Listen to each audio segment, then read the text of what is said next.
Welcome, everyone, to the Believe in NFL Draft Prospect podcast. We are inching just a few weeks away now from the 2023 NFL Draft officially kicking off. So we are getting you all some more insight into some of the top prospects in the 2023 NFL Draft process. So I got Jake Witt out of Northern Michigan, offensive tackle.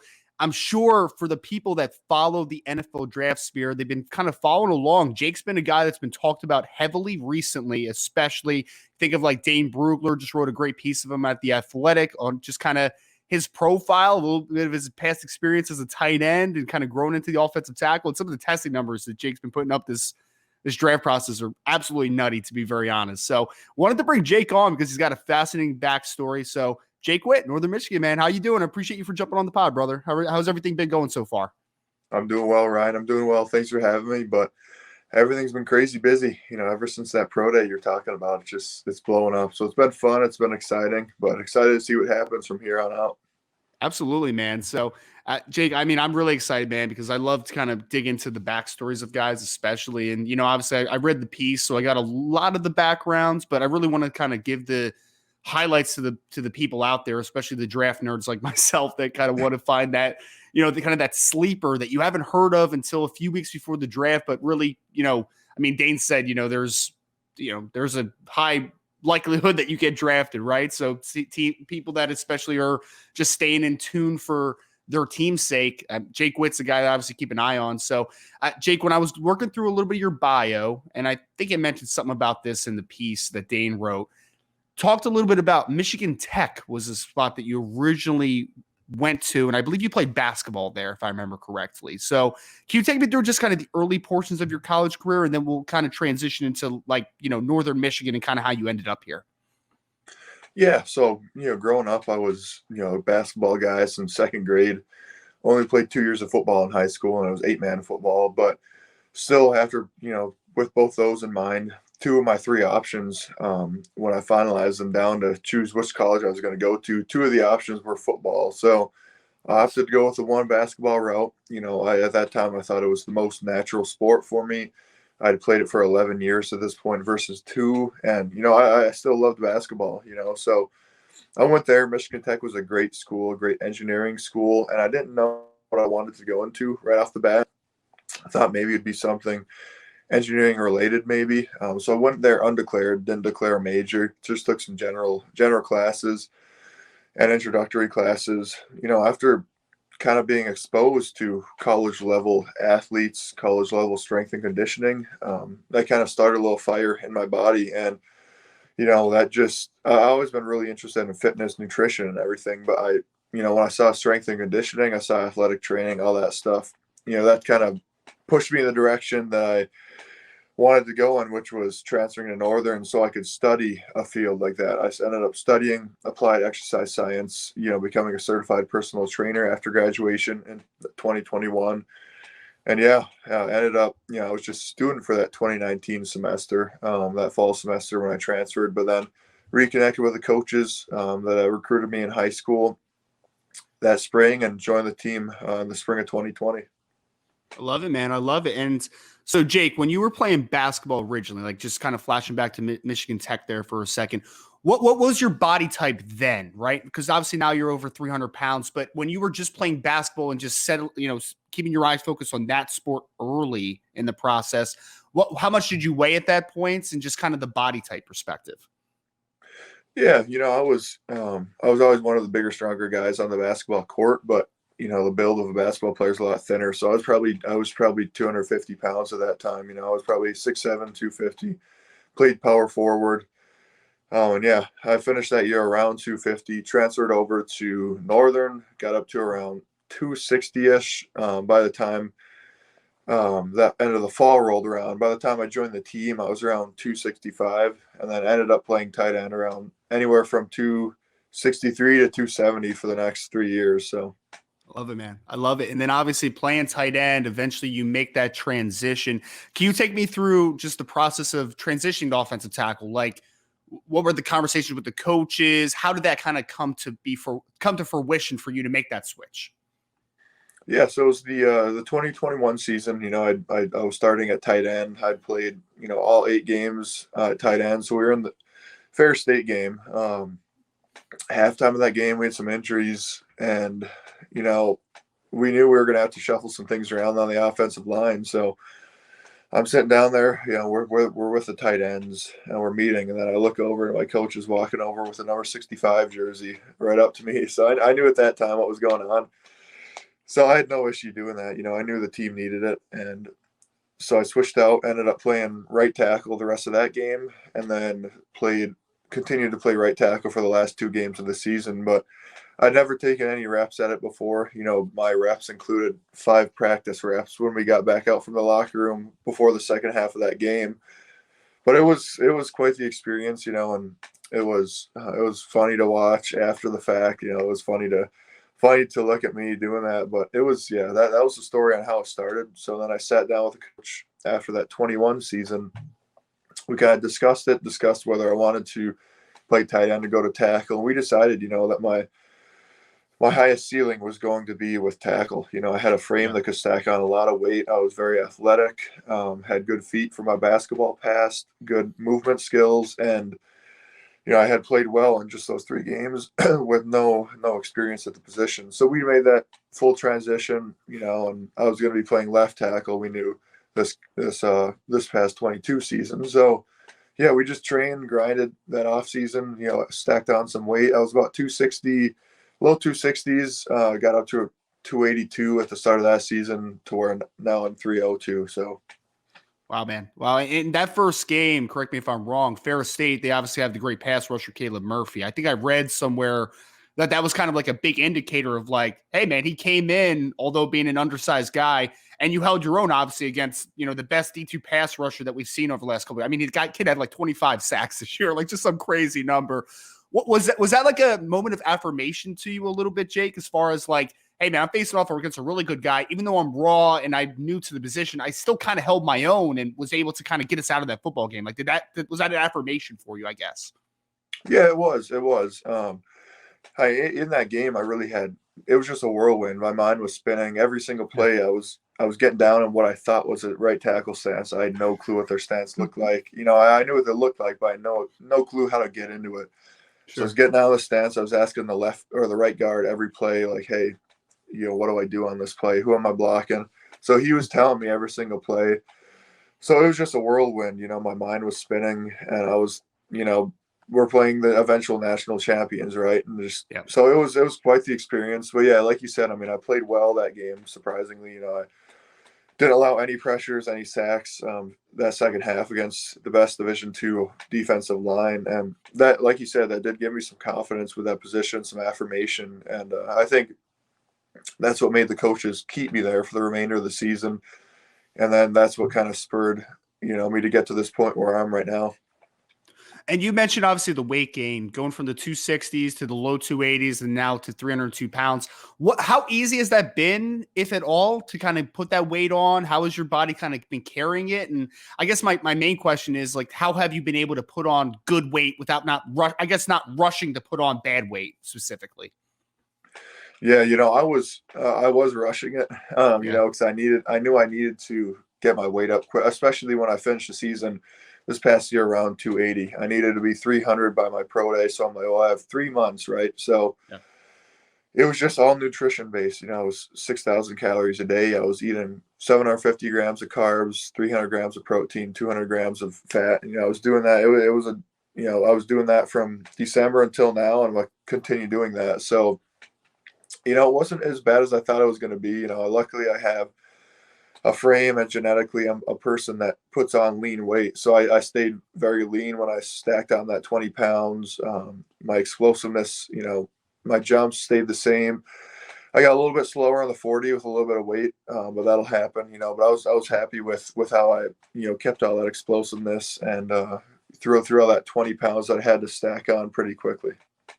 Well, and I want to talk about the testing that you've had, because obviously that's one of the big things that people are talking about, obviously, is the physical profile that you have and the upside you have. So some of those, for people that haven't seen these numbers, and again, Dave Brugler highlighted this. He has an RAS score out there for Jake as well, if you kind of want to take a look, but 6'7" and an eighth, 302 pounds, 33 and a half inch arms, over an 80-inch wingspan, 85'8", 10 and 1/8 hands. but these testing numbers outside of just the physical frame are what's got people's attention right now. 4.89, 40-yard dash, including a 1.71 10-yard split, 37-inch vert, 10.3 broad, 7.44 in the 3-cone, 4.62 in the short shuttle, and 22 reps on the bench, which is a pretty good number for as long arms as you have, obviously, Jake. So, man, I guess the first point in there is to where have you been training? Like, where have you kind of been processed to get to this point? And just how happy are you with the testing numbers that you've been putting up, obviously, in this short window here? Yeah, so I'm up in Marquette, Michigan here at Advantage Sports Training with Coach Dustin Branshaw. He's kind of been a mentor, a source of guidance for me the past few years, and he runs a pro day prep program every spring, so I knew that was my place I was going to go to. Nice. I was also down in 2 weeks with Lee Smith in Knoxville, Tennessee, Nice. at his new facility, Triple F Elite Sports Training. We're working position skill work down there. So I was down there for 2 weeks at the start. I was up here then for 8 straight weeks. So yeah, we just, grinded these tests, grinded all the minor details with the 40, the 10, the jumps, all that stuff, the agility drills. And we knew I could hit those numbers, right? So like the jumps, we knew with my basketball pass, I've always been a great jumper. So we knew going in that I was going to hit some great numbers. We just, when we would tell scouts beforehand, it seemed like they wouldn't really believe me, right? They would be like, oh, okay, yeah. But so we're like, well, we're going to show you at this pro day, right? So we're super happy with the jumps. The 40 we were happy with as well. We were hoping for a little bit like a mid 4.8s, and then the bench reps, that was the disappointing one. I hit 26 reps the week before. It must have just been the day of type of deal that I hit a little bit lower. But again, I was happy with 22. It's something that you can they can look at that and think, okay, we can develop the bench, right? We can develop the bench easier than we could develop natural athleticism. So, that's something that if we're looking at tests, that and the weight were my 2 weak points, both things that we can develop more easily than the other ones. So we were super, super happy with the pro day performance. All the training we did, all of the guidance I had from Coach Branch over there. Super thankful for him and the team I had around me that put me in this position to have this opportunity. I mean, I can't say, honestly, Jake, I can't say I blame the scouts because 37 inches would tie the combine record for an offensive lineman, right? So, like, I kind of understand how they had a little bit like, yeah, we'll see about that type of thing. But obviously, you proved it, man. You proved it. And I guess my other conversation piece that I would love to know from the training aspect, Jake, is that obviously with you continuing to develop your offensive line skills also on top of the combine training, the pro day training, how much have you seen your growth maybe from like the on-field work you've been able to work through over the last couple months, the ability to, continue to really hone in on the better technical aspects of playing the offensive line position as well? Yeah, that was a big focus of mine this entire spring. So obviously we knew only a year at the position at the Division II level. On top of that, I'm going in basically as a ball of clay, a raw athlete that, offensive line or an assistant offensive line coach will take me and think, oh, we're going to make this guy, into a monster, right? So I know my ceiling is high due to that, barely scratched the surface, but, that was a huge focus. That was a huge focus. That's why I went down to, Knoxville for a couple of weeks, was just to try to get NFL level coaching to see, okay, what am I doing correctly that I learned from, my previous coaches? What am I doing incorrectly? What are some minor little details that maybe I didn't learn there? So I took a ton away from Lee down there. It was an awesome experience. Took it back up north, and we would work 2 to 3 days of position skill work on top of that. We'd go 1 week, we'd go 2 days a run, 1 day a pass. Next week we go 2 days a pass, 1 day a run. 1 week we would do a hybrid workouts for that.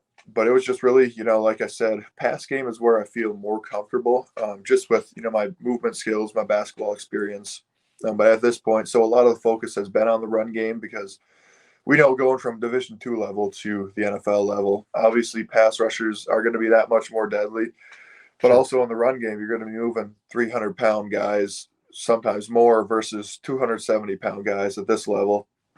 So the speed, the power, the strength, the explosiveness is all going to be amped up a couple notches. So it's just something we're trying to really hone in on the little bits of the technique, the footwork, hand placement, all that minor stuff. And then, yeah, when an assistant offensive line coach, in the NFL gets his hands on me, they're going to be able to really sharpen everything up. Oh, for sure. And I know that obviously there's, a lot of excitement out there, which I'm sure, going to, especially to the Central Michigan Pro Day and able to show off everything. And now obviously afterwards, you're starting to visit with teams and do all that type of stuff, right? What has been kind of the response to you from the NFL side of things? Like what teams are showing interest in you and just how have kind of that relationship building with some teams been so far? Yeah, it's been awesome.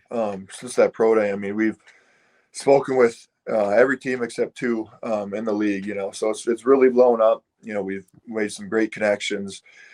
I got on a couple top 30 visits. I have a couple more scheduled here coming up. Nice. And those have been awesome as well. Just getting to sit down, kind of be person to person with the general manager, the coaches.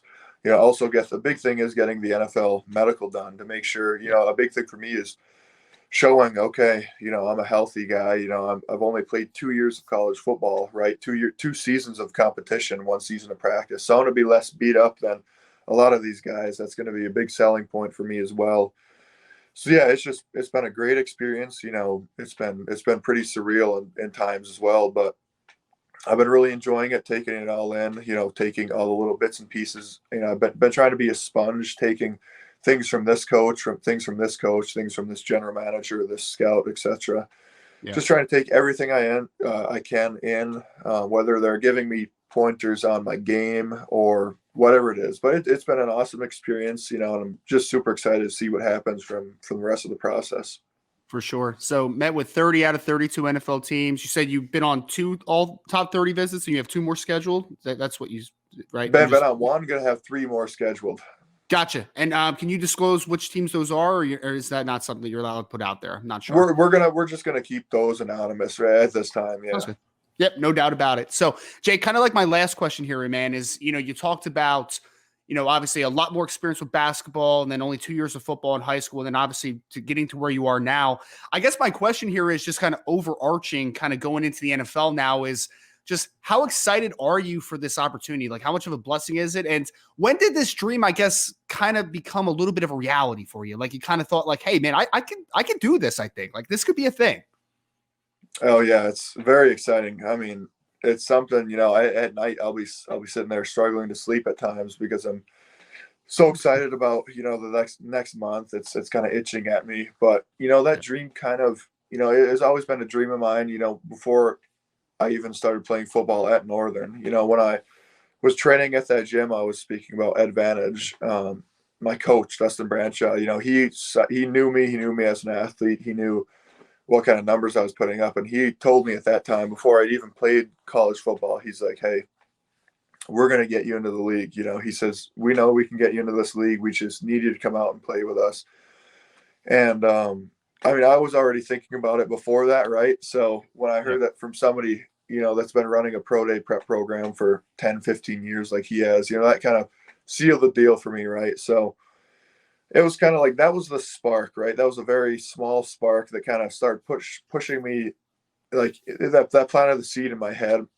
I guess the real egg was when I switched over mid-game, played tackle, right? And there were some scouts at that game that were scouting some Caleb Murphy, probably some opposing defensive line players. And they had seen me, and after that they called up my coaches, the following week and said, hey, what can you tell us about this guy, right? We saw him out there. He's moving very well. We saw him make that switch. He's versatile. So that was kind of, that got me thinking like, okay, well, I just went out there, did my thing, and it attracted some attention from the next level. So that really gave me that confidence going into the off season and next season, just thinking, okay, if I continue to do what I can do, it's going to attract that attention. I don't need to do anything crazy, right? I just need to do what I knew do is natural, and, ended up working out and put me in this position right where I am today. Love it, man. I love it. Great story. This is what the best part of this cycle right now is we get to learn even more intel and in-depth, obviously background stuff on some of the future NFL players. And we got a little bit of background here on Jake Witt, again, star offensive lineman out of Northern Michigan, has been one of the big risers throughout the draft process. If you haven't checked out Dane Brugler's article on him over at The Athletic, you should go do so. If you need an Athletic subscription, you should buy a subscription to read that article because it's fantastic. Jake, I really appreciate you hopping on, though, man. I know it's going to be a busy few weeks for you leading up to draft day, but thank you so much for joining the show, man, and wishing you absolutely the best of luck. Yeah, I appreciate having me, Ryan. It was a lot of fun chatting with you, and absolutely. Before we continue on with this video, I just want to tell you folks about an exciting new partnership that we have with this channel with Underdog Fantasy. Ever since I joined, I've been having so much fun. There are so many different exciting games that make watching games during the offseason more exciting. I'm not the biggest basketball fan, but it has made it way more entertaining since I found Underdog Fantasy. And my favorite game to play so far, which I think you should try out, is Pick'em. It is so easy to play. Just pick higher or lower on your favorite player's stats, and you can win up to 20 times your money in a single night. Underdog keeps it simple with their easy-to-use website and mobile apps. Pick between 2 and 5 players to fill out your pick'em slip, get every pick right, and take home some cold hard cash. Use code HACK, H-A-C-K, HACK, like the name of this channel. Use code HACK to get your first deposit doubled up to $100 by Underdog. Go sign up. You won't regret it. You're going to have a blast. Check out Underdog Fantasy. I also want to tell you folks about our other recurring sponsor that we have on this channel, that being BetOnline, betonline.ag, which is all the updated odds, news, and anything for sports betting. It's my go-to source for when I want to be betting specifically on games. I love betting on college basketball or the NBA. Especially, again, during the offseason, always looking for more fun ways to be focused in on some of these other sports. It's betonline.ag and use promo code BELIEVE50. It's promo code BELIEVE50 to get 50% welcome bonus on your first deposit. BetOnline, where the game starts.